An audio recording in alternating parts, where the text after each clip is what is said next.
Hey guys, welcome to another Trade Genius podcast. Bob and Phil here. Guys, we got to talk about the consumer. They're on life support.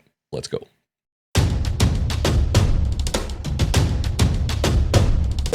Trade Genius. So Bob, we're in a consumer economy. And if we want this market to continue to go up, if we want this economy to expand, consumer has to be healthy. And we're seeing everything telling us that they're not. It's really bad. What do you think?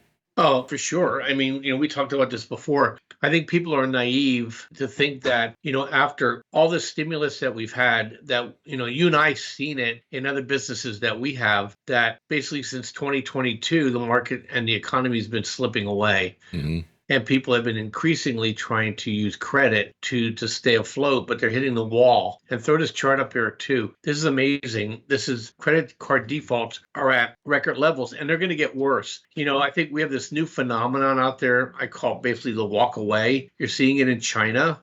People, they call it in China, they call it the lie flat movement. And now the new movement in China is called the get out movement. People are actually trying to get visas to leave the country to work anywhere else but in China. And I think we're seeing the same thing here now in the United States. People are like, hey, you know what? I can't do this, so I'm not even going to try. And, I have no assets, so take me to court, bankrupt me. I don't care, and I think we're on that path.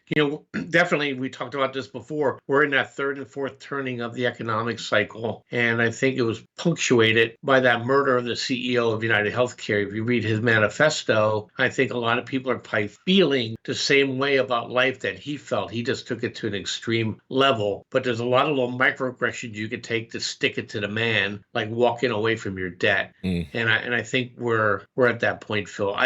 And look, and the banks are already suffering from auto loan defaults. They're already suffering from construction loan defaults. They're already suffering from apartment loan defaults, multifamily, and now credit card defaults. So I think it's going to be a nightmare. 2025 is definitely lining up. And I think you already talked about it too. And I agree with you.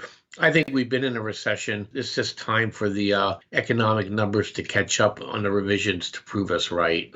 Correct. It's all about the revisions. That's how they're going to give you that recession. It's just not going to be in real time. But the levels don't lie. And, your first argument on this chart will be, oh, it's not the big banks. But it doesn't matter because, again, if the economy is doing well, even the lower end spectrum consumer is going to be doing okay. They're going to be taking care of their bills. But this is telling you that that's not the case. And so you have to kind of look at that as a kind of an early warning signal because this will start to spill over into, the higher end consumer as well. And it correlates with all of the recessions, right? And if you look at past recessions, right, 2001, 2009, or 08, 09, I mean, these levels that we're at are dramatically higher. So I just think that kind of gives you the magnitude of what we're up against and how this is going to unfold. And that's why I think, it's going to be, the recession is going to be deeper and longer than the last two major ones that we had. I don't really count 2020 because it was so brief and how they addressed it. Look, I think Visa, MasterCard, Amex are in trouble for a different reason. Trump's going to kibosh the interest rate usury charges. I think he wants to cap it at 12%. I think the average credit card interest rate's at 21%. And so I don't know exactly how his regulation will be treated as are those loans grandfathered or they have to cut the interest rate on those loans right away. But either way, what that's going to mean is less people are going to have access to credit going forward. And that means less transactions. That means the really nice reward programs you get to fly and go places, they're going away. Because guess who pays for your and my free frequent flyer miles, right? It's the person that's paying 27.99% on their credit card that, we get to take advantage of in terms of the points you get. And the merchant pays for it too. So it's going to be really interesting to see, Phil. And it's going to be, it's not good. This is all deflationary. And, inflation came out today, was a little higher, but we won't be talking inflation in 2025. We're going to be talking about what are they going to do to stop deflation.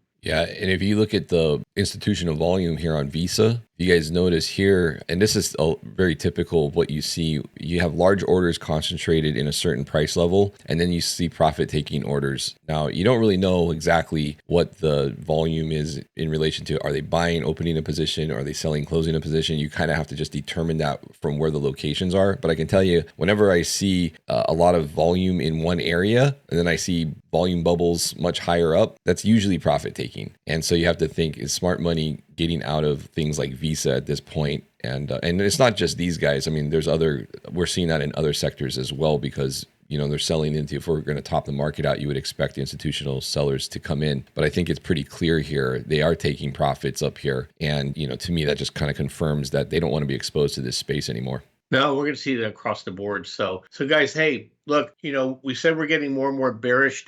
There's nothing in any of the data that we see. In fact, there's very few really good opportunities in the charts. We talked about, I think the Bitcoin complex is probably like the last gasp, if you will. Catch up, yep. But energy is starting to get nervous now. And close we get to the inauguration, I would take Trump at its word. I wouldn't be in credit cards. Energy is going to be problematic. I wouldn't be in tech. I wouldn't be in big tech. And, you're going into recession, I'd be taking a good hard look at the bonds like TLT and companies like that, because you're going to have to get really defensive. So with that, Phil, thank you. We'll catch you guys tomorrow.